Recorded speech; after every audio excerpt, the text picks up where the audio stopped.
આવી રહ્યા છે આંકડાઓ સ્પષ્ટ કરી રહ્યું છે। એક બેઠક ઉપર હાલમાં સૌથી મોટી જાણકારી, એક બેઠક ઉપર જીત જે છે તે હવે થઈ ગઈ છે એનડીએની। એનડીએ એટલે કે પહેલું ખાતું જે છે જીતનું તે હવે એનડીએ ખોલી દીધું છે। 198 બેઠકમાંથી એક પર જીત સ્પષ્ટ થઈ ગઈ છે। શાલિની મિશ્રા કે જેઓ જેડીયુમાંના ઉમેદવાર હતા, જેઓ જીતીને આવી ગયા છે। બિહારની અંદર નીતિશની પાર્ટીના સૌથી પહેલા ઉમેદવાર શાલિની મિશ્રા કેસરિયા કે જે કેસરિયા બેઠક પરથી હતા, તેઓ જેડીયુના ઉમેદવાર જીતીને આવી ગયા છે। તો 198 બેઠકના હવે પરિણામ જે છે ઝડપથી આવવાની શરૂઆત થઈ ચૂકી છે। બિહારની અંદર ફરી એક વખત પુનરાવર્તન જોવા મળ્યું છે, પરિવર્તન નથી આવ્યું, પુનરાવર્તન થયું છે। ભાજપને 2020 કરતા ખૂબ જ મોટી લીડ છે। 2020 કરતા એનડીએને 65 બેઠકનો ફાયદો થયો છે, પરંતુ બિહારમાં 10મી વાર મુખ્યમંત્રી બનશે નીતિश कुमार। चाहे ममता जी हो, चाहे अखिलेश यादव हो, चाहे राहुल गांधी हो, इन लोगों के भाव हैं कि हमारा वोट बैंक बढ़ जाए, भारत रहे चाहे ना रहे। ये लोग बाहर के लोगों को घुसपैठ करा करके अपना वोट बैंक बढ़ाना चाहते हैं और भारतीय जनता पार्टी अपना कोई घुसपैठ ना होने पाए, जो भी अवैध घुसपैठ है उसको रोका जाए, इस नीति के आधार पे बिहार ने भारतीय जनता पार्टी को वोट दिया है। अखिलेश यादव ने फिर से ट्वीट किया है, वो कह रहे हैं सीसीटीवी की जगह पीसीटीवी होने, पीडीए प्रहारी जो आप ये हराहार की हताशा कहेंगे इसको बस।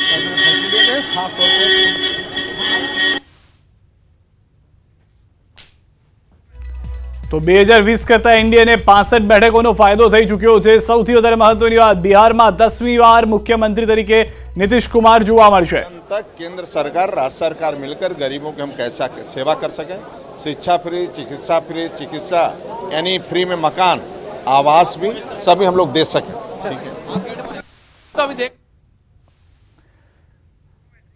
तो 2020 કરતા જે વધારે ફાયદો થયો તેનું કારણ એ પણ છે કે મહાગઠબંધન જે છે તે પોતાની બેઠકો અનેક ગણી ગુમાવી ચૂકી છે। કુલ જે 40નો આંકડો જોઈ રહ્યા છો, કુલ આંકડો મહાગઠબંધનનો છે, કોઈ એક પાર્ટીનો નહીં, પરંતુ મહાગઠબંધનની તમામ બેઠકોનો આંકડો કુલ થઈને અત્યારના 40 જોવા મળી રહ્યો છે। બીજી તરફ 200 જેટલી બેઠકો, 197 બેઠકો પર લીડ અને એક બેઠક જીતી ચૂકેલી બીજેપી અને એનડીએની સરકાર જે છે તે આગળ વધી રહી છે। 88 બેઠક પર એનડીએમાં સૌથી મોટી પાર્ટી તરીકે પણ બીજેપી આવી છે, 88 બેઠક પર તે છે।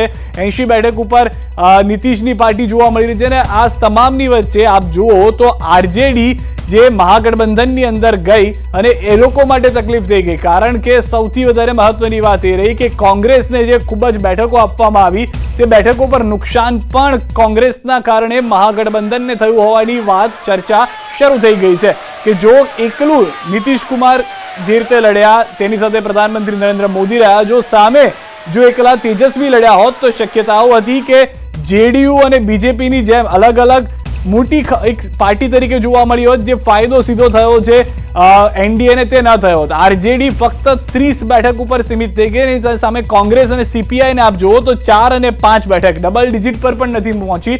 કોંગ્રેસ ત્રીજા નંબરની પાર્ટી હોય મહાગઠબંધનની અંદર તેવી પરિસ્થિતિ થઈ ગઈ છે, કારણ કે મહાગઠબંધનની અંદર સીપીઆઈ 5 બેઠક સાથે બીજા નંબરની પાર્ટી થઈ ગઈ છે અને અધરને જેટલી બેઠકો મળી છે તેટલી બેઠકો તો કોંગ્રેસને પણ ના મળી હોય તેવી પ્રમાણેની પરિસ્થિતિ છે। 5 બેઠકો પર અધર્સ દેખાડી રહ્યા છે અત્યારના આંકડામાં આપ જોશો તો કોંગ્રેસ તો 4 જ બેઠકો ઉપર છે।